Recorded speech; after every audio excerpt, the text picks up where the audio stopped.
Welcome to Figure Eight, where we feature inspiring stories of women entrepreneurs who have grown their businesses to 7 and 8 figures revenue. If you're in the mix of growing a bigger business, these stories are for you. Join us as we explore where the tough spots are, how to overcome them, and how to prepare yourself for the next portion of the climb.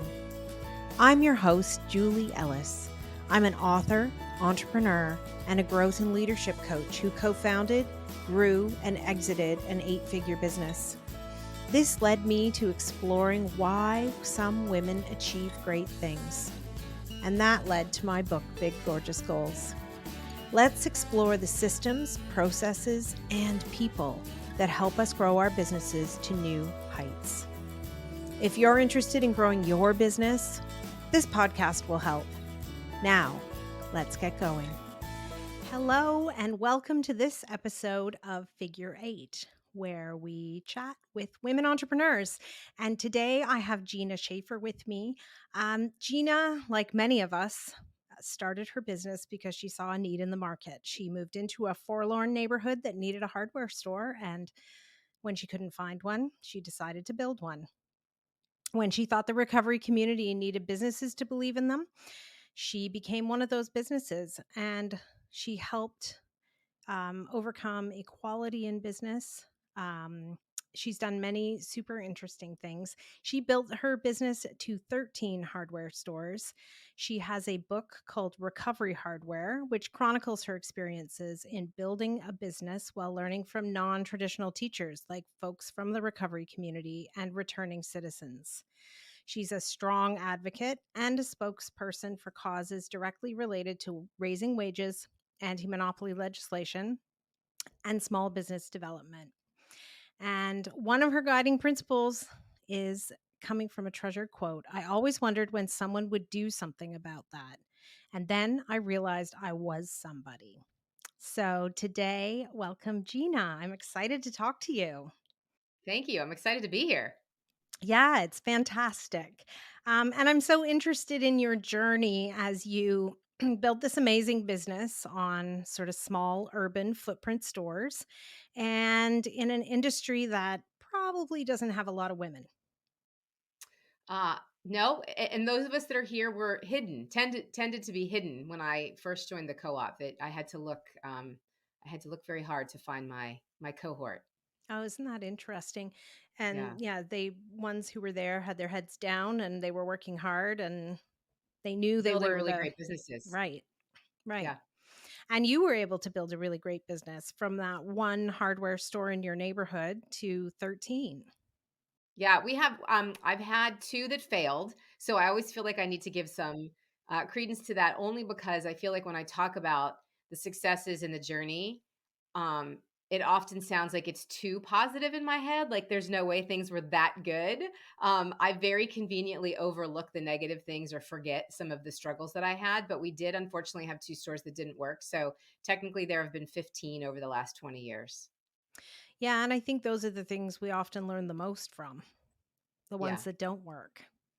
Yeah, they're hard to forget. Like, what did I do wrong? What could we have done differently?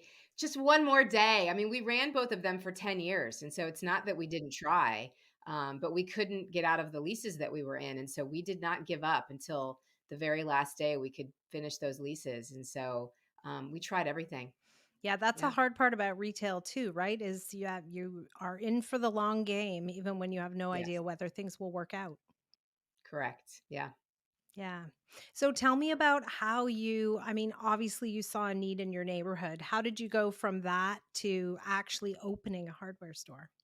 Yeah, so I mean, the origin story is pretty funny, I guess. I was working for some tech startups in Washington D.C. in the states, and the final company that I worked for was the fourth company to go out of business that I had worked for, and so I kept getting laid off. I was working for these um, just startups that would get all of this money and then fail. And the last time it happened, the general counsel walked into my office and he said, "Hey, call the investors and apologize, and then pack your stuff and go home." As if that was it. That was the end of the conversation. And so I did exactly what he asked me to, and I was driving back from the suburbs to my home in downtown Washington, and I started thinking about the neighbors and all of the things that we wished we had in this neighborhood that we were helping to revitalize. And one of the things that we asked for all the time, or we talked about, was a hardware store. And so I thought, well, I mean, I don't have a job. Why can't I open a hardware store? The most natural thing in the world, right? Sure, sure. Yeah. And how long did it take you from that drive home to actually opening the store? Yep, I gave birth to the first one. It was 9 months. It was probably longer than that, but that's the story as I tell it.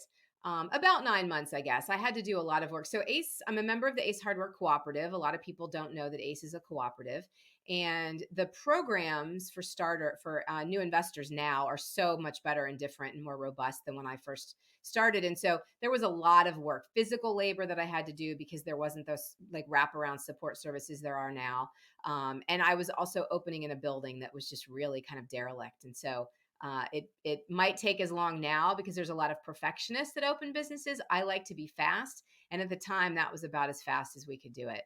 Right. And did that it Yeah. must have felt like a really long time for someone who likes to be fast.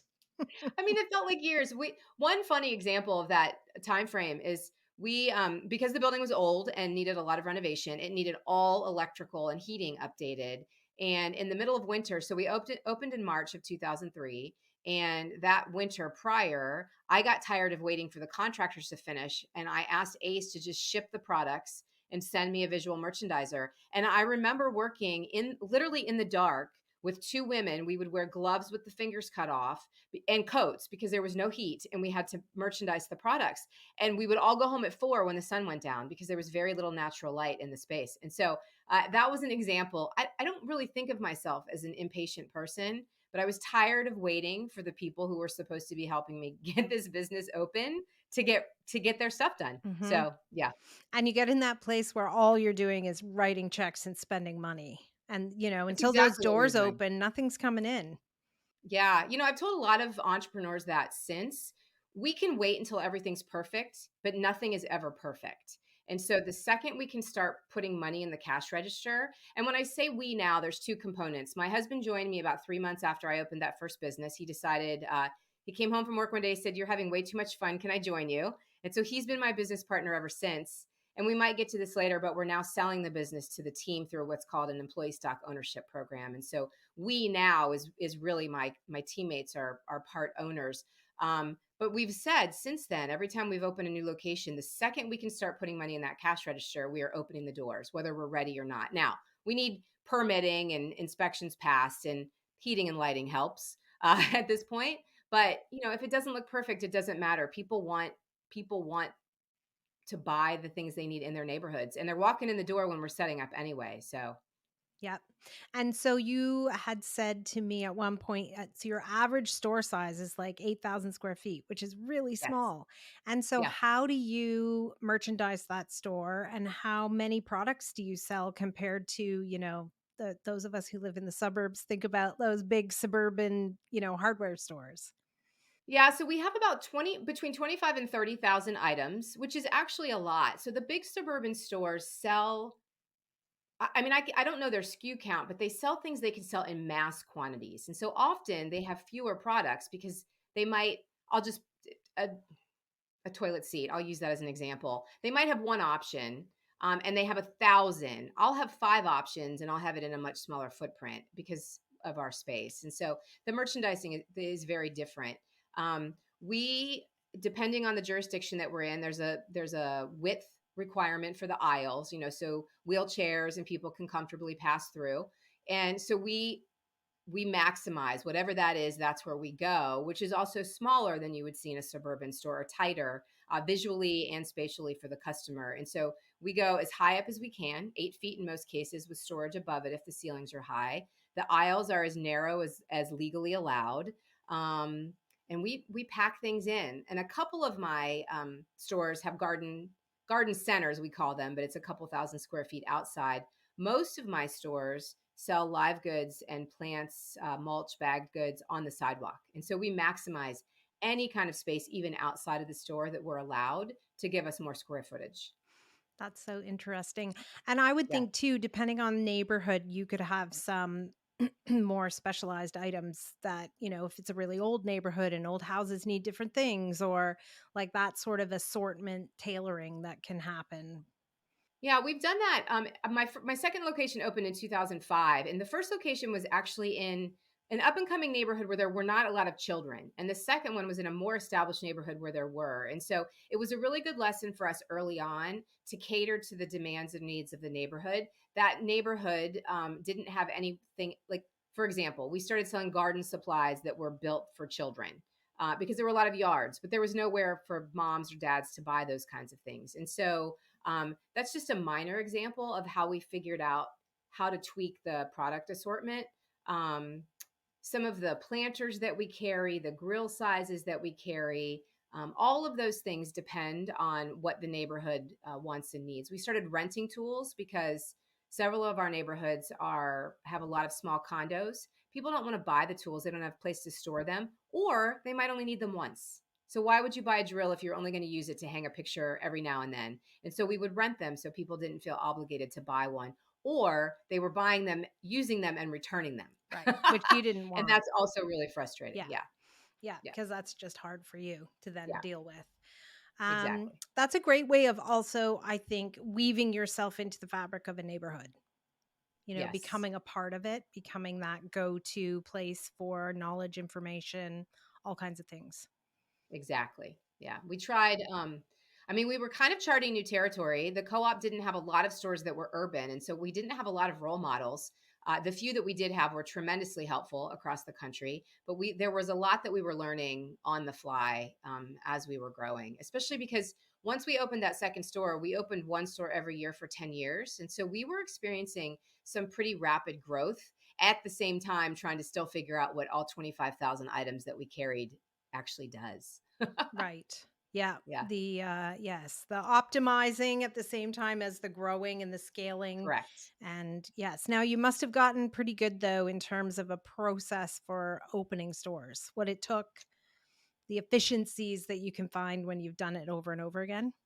Yeah, I had a teammate who said to me one day, "Hey Gina, do you keep opening locations so you can fix your screw ups from the last one?" And we got the biggest chuckle out of that. It's so true because we would figure out something that made us feel so smart.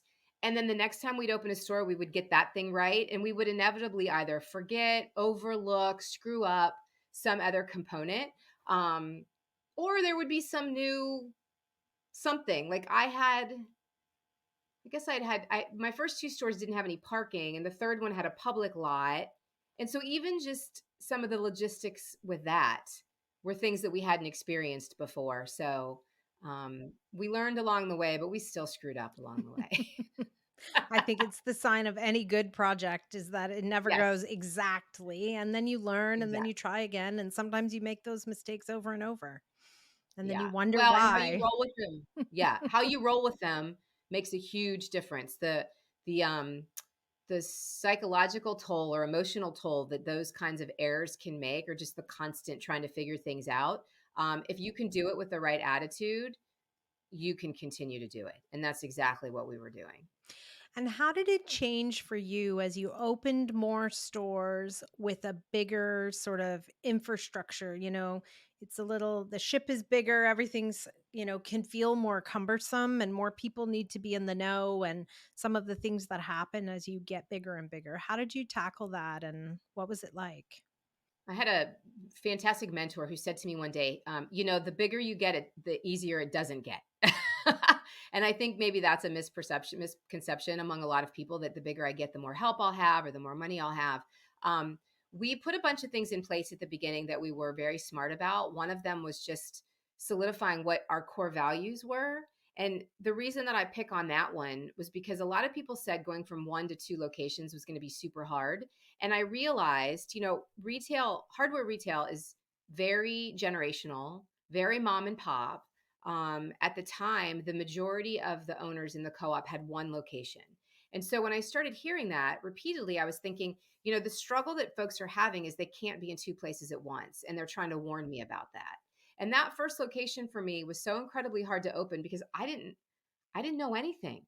And so everything was something new and I had to be excited about it. So I thought, gosh, by the time I do it this again, it's going to seem very easy.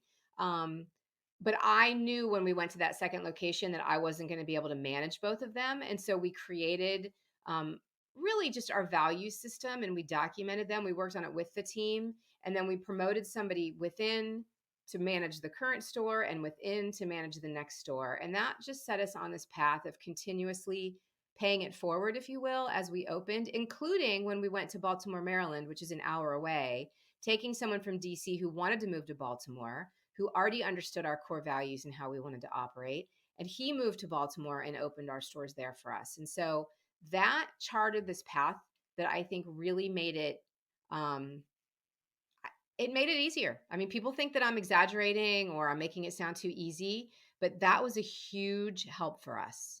Yeah. Yeah, I Yeah. would I'm a firm core values believer. We spent time and effort crafting our core values for Mabel's Labels, and it was hugely transformational for us in Yeah. really articulating what it all meant and getting the right people on the team who believed in it with us and who could really Yep. pull. We all pulled in the same direction. Yeah, it makes a big difference. And then on top of that, we always knew. Now, my husband is our CFO, and thank goodness because he's just brilliant when it comes to numbers. But we were always very diligent about making sure that we didn't hire a new support staff person until we could truly afford it, which meant that we couldn't avoid those roles. One of us had to fill those roles or someone else on the team already. And so, we had, um, I think, 3 stores before we promoted a buyer, and she was someone who worked in our store already. And then 3 or 4 stores before we promoted someone to really start controlling our inventory. And he had worked in this, he worked in the plumbing department. And so we very organically grew as we could afford that role. And if we couldn't afford it, we had to fill it with our own, our own sweat, which we did. Yep. It's amazing Yeah. what you can learn. Yes. Jobs you Yeah, never and it's thought you amazing, would do. yes, sorry. No, and it's amazing, like, the expression "work smarter, not harder." If you are efficient, you can get a lot done in the day. And some of that efficiency for me was tough because I get very excited about the next thing. And like I said, we opened one a year for 10 years. So I was constantly on the lookout for new projects, which meant there was always a new project going on. And so, you have to balance what the tasks are to maintain the current ship as you continue to add to the fleet. And so, there were times in our past where I can see where I wasn't as efficient because I would get so excited about the new stuff that I would drop the ball on the old stuff because you really have to keep that focus. Yeah. And then Yeah. did you get to a point where you were better at balancing, or did you get to a point where you could hire people who really could focus on the old stuff to free you up? Like, what was the secret to how it worked for you? That's exactly what we did. So each one of the managers was really treated like an owner, and now they actually are, which is really cool. But at the time, that was always our mentality. They were in charge of everything within their 4 walls. They hired, they fired, they counseled, they did payroll. We use an automated ordering system with Ace, but they had to approve it to make sure that they were getting the products they wanted, and so they were trained and very much expected to act like they were the owner of the business. The turnover at the assistant manager and management level for us has historically been less than 10%. Like, it's fantastic, our turnover for retail. So, whether that means we've picked the right people or we just have a really fantastic staff, or, I mean, a combination of all of it, that left me, or my husband and I, that let us have the ability to continue that growth and add to the support staff. So once we had someone in buying doing the buying, we didn't have to do any of that. And, so we've only had, we're almost 21 years old. We've had 4 people in the buying role, which I think is really impressive. We had a senior buyer who worked with us for 10 years before she retired, and she trained a junior buyer and then the replacement. And so it's been a nice continuation. And our senior leadership team meets once a week. So if there's issues or questions, but otherwise they're in charge. Like, she and her assistant are expected and capable of doing all of the buying, with the exception of that automated system from Ace. Right.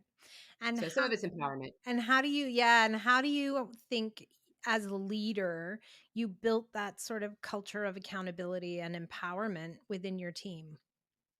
I think a little bit of it is trust. So I always said, if you don't trust the people you work with, you've probably hired the wrong people. And then I think you have to articulate that I'm going to trust you to do this job, Julie. Um, and there will be checks and balances, but you're going to do it and you're going to rise to the occasion. And again, maybe I'm oversimplifying it, but they almost always have.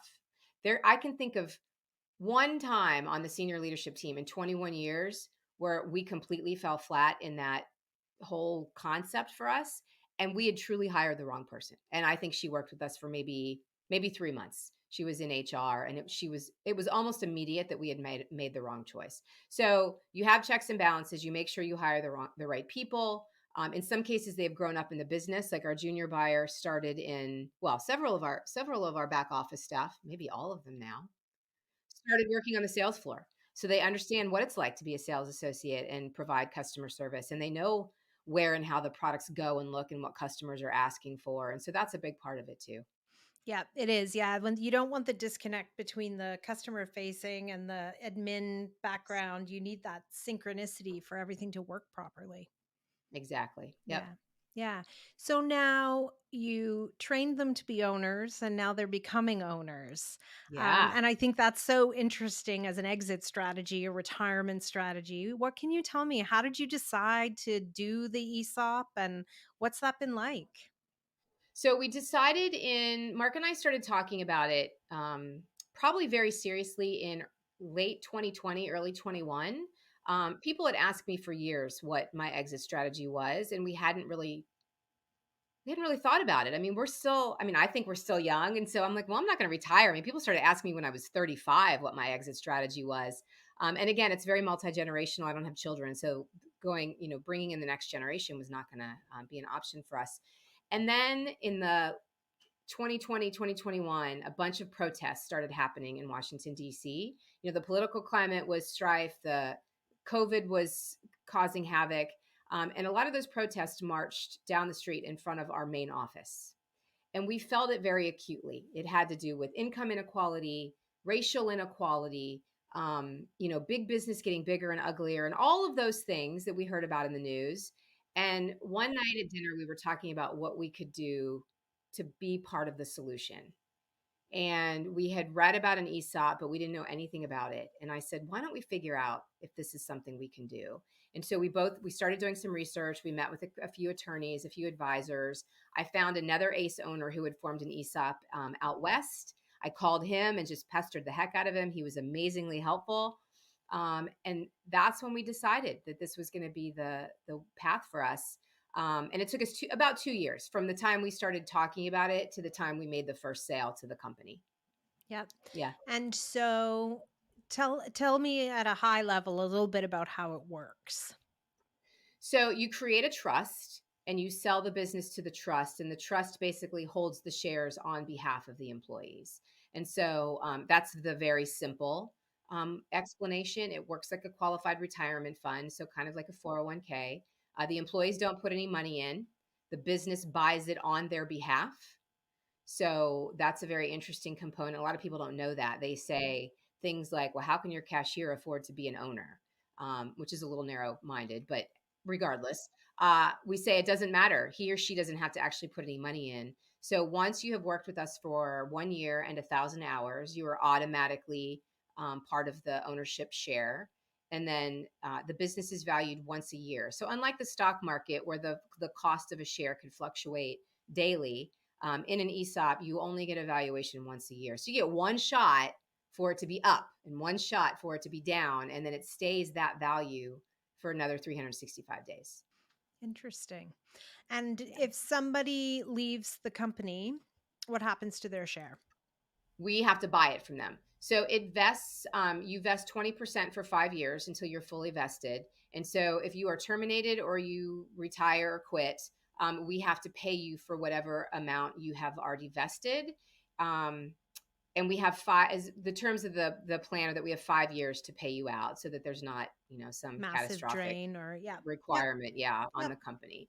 The only example or the only difference is, or the exception, when we announced the ESOP, if you were 65 or 63 years or older, you were automatically 100% vested because we wanted our folks closer to retirement age to be able to benefit. And that was amazing. We don't have a lot of older teammates, but the ones that the ones that were older that automatically vested ended up in a really nice place. Nice. And that's meaningful from an employer perspective, human resources and caring for your people perspective, so meaningful. Yeah. Yeah. Yeah, one of my teammates that I talk about in my book was a gentleman who was homeless, and he started running. Long story short, he became a runner because of a nonprofit organization that had a really big influence on his life. And I like to say when I talk about him that he ran himself to an apartment. He's not homeless anymore, to a job, to a 401k, a healthcare program, and then he ran himself to becoming an owner in my company.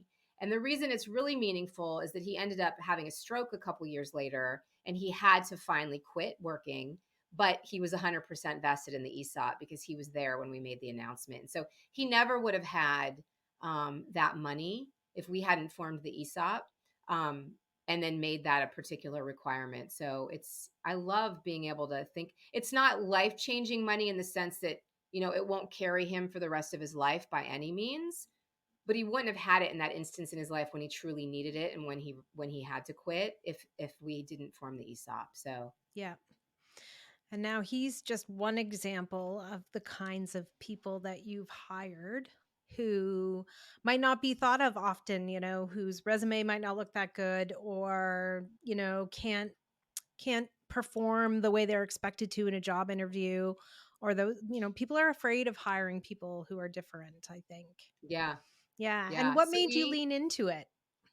I mean, it was almost by accident. So we like to say that we remove the obstacles to employment. So when we opened that first location in the States, it was still legal to put a felony box on an application. It's been banned in most places. There was a ban the box campaign. And I think Washington, D.C. was probably one of the first places to ban it. But I didn't like that question. So I erased it from the application. And I didn't, my first employee had been in prison for 17 years. And I would have known that had I kept the box on the application, but he wasn't getting hired anywhere because of the box. And he ended up working with us for 10 years. He was amazing. I didn't know until after he had worked with us for quite some time that he had even been in prison, much less for that long. He was a wonderful um, teammate. And so that stigma was gone. And then down the street, so our neighborhood was really revitalizing. But one of the things that was in the community was this amazing healthcare organization that had a recovery program inside. And the second teammate that we hired came from that recovery program.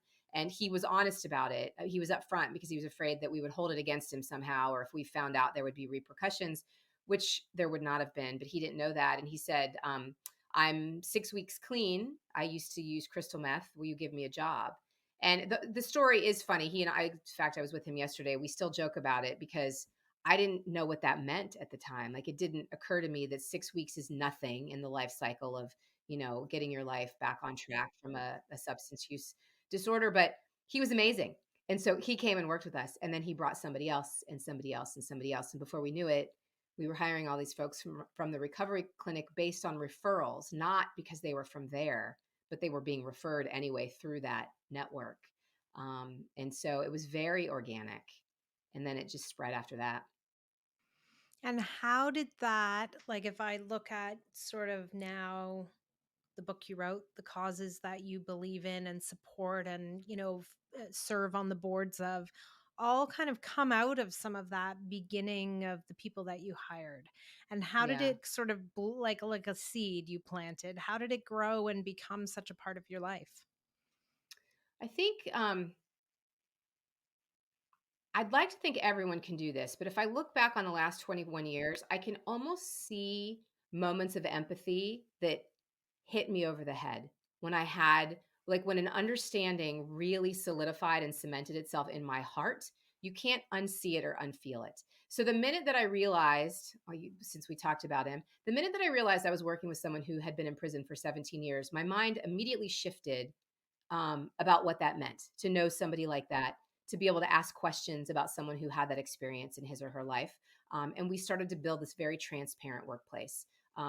If if I wanted to ask you a question about your experience, we build a workplace where I could ask you that question and you felt comfortable answering it. And so I think I'm kind of babbling your answer, but the moments of empathy that were occurring because of the people we were interacting with, and cities just in general are full of a diverse group of people. it really informed how we grew and hired going forward. I don't know, does that answer your question? It does, and I just think it's interesting because people do end up with jobs because of their network and because of referral and because of all of those things, and so as a business that had, doors open for things that weren't typical resume type things, I can see how it would grow. Yeah. Yeah. One of the beauties that came out of writing the book was being introduced to companies and businesses all across the country that do similar things. And I wouldn't say that I thought we were the only one, but oftentimes there's a little bit of a stigma. I mean, I got called crazy, I got called stupid. I heard everything you could imagine when some people would find out who we were hiring and working with. And so it was really gratifying for me to be introduced to other businesses across the country that were doing similar things. Mhm. Yeah, Yeah. it's funny sometimes how you're in that little echo chamber wondering, convinced of what you're doing, but not knowing, what else is out there. Yes. Yeah. We're not crazy. We're also not special. And I never wanted us to be considered special. But until I found out that there were two or three or four, 17 of us, I felt a little more special is not the right word, but lonely, I guess. Yeah. Yeah.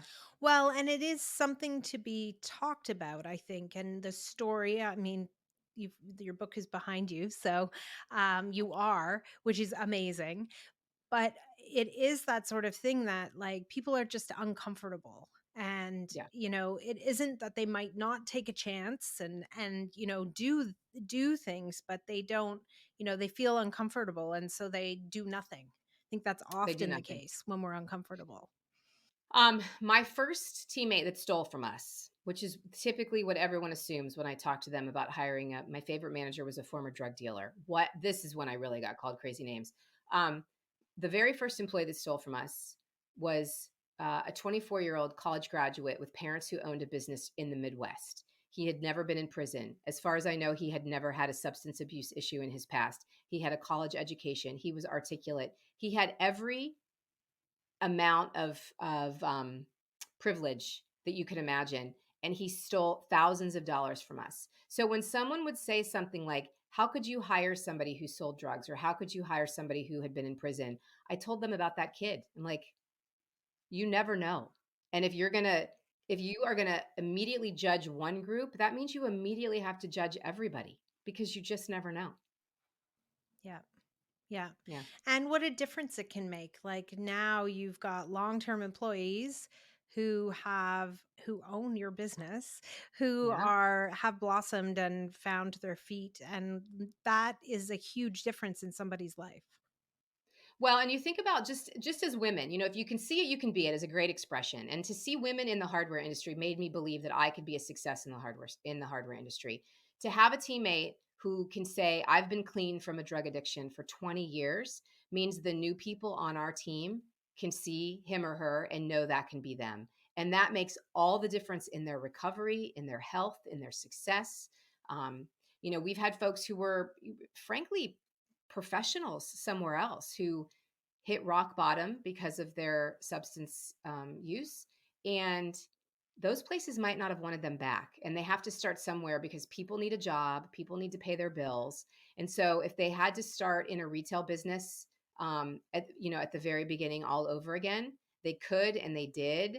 And then they could work their way up and out if that's what they were looking for. And so we wanted to be that stepping stone. Nice. That's Yeah. really, really great way of looking at it. Thanks. And so that obviously led to you writing the book. And now that you have employee ownership, what's next for you? Well, um, as part of the succession planning, the exit strategy was my exit strategy. And so when we announced that we were selling the business to the employees, we announced that we were hiring a CEO to replace me. I decided that 20 years was long enough. Um, I'm still the chair of the board and majority owner, so they tease me that I can't get away. But I'm working on building a professional speaking career. I'm taking a little bit of a break. I'm taking some art classes. I mean, it's just been since July that my replacement started. I still meet with him weekly as a more of a mentor role. Um, advisor. And so I don't know, I'm just taking this year to have fun and figure out what I want to do next. It's good. And Yeah. yeah, and that can be, I mean, for some entrepreneurs, and I know in my own story, sitting on the plateau was in a time of change was one of the hardest things because I think as entrepreneurs, we're so wired for the climb, Yes. world Yes. domination. And Yeah. There's always something next. yeah, yeah, Yeah. yeah. And it can be hard to just find yourself on that plateau and looking to sort of reinvent yourself for your next act. Yeah. I like the expression serial entrepreneur. And when I meet one, I'm always impressed. But I also always feel like it's either somebody who can't relax or somebody who doesn't have a hobby. And I don't mean that as an insult because I mean, I probably should fall into that category. But I had so many other things that I wanted to do that I could take a break and do them, like taking a professional speaking class. That I was really, really grateful to have those opportunities. And I didn't feel like I immediately had to start um, building something as a business, even though it's fun to think about. Which is a nice luxury to have for sure. Yes. Yeah. So super nice luxury. And I think it also like has it informed you at all about like where you can give back and what other things you might be able to do in your life that are, you know, about, helping lift up other organizations?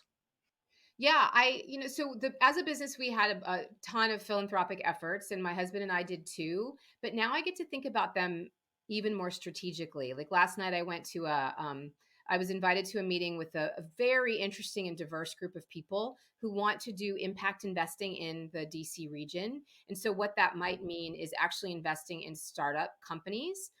Particularly owned by we talked a lot about women of color because the investments made in that community are abysmal.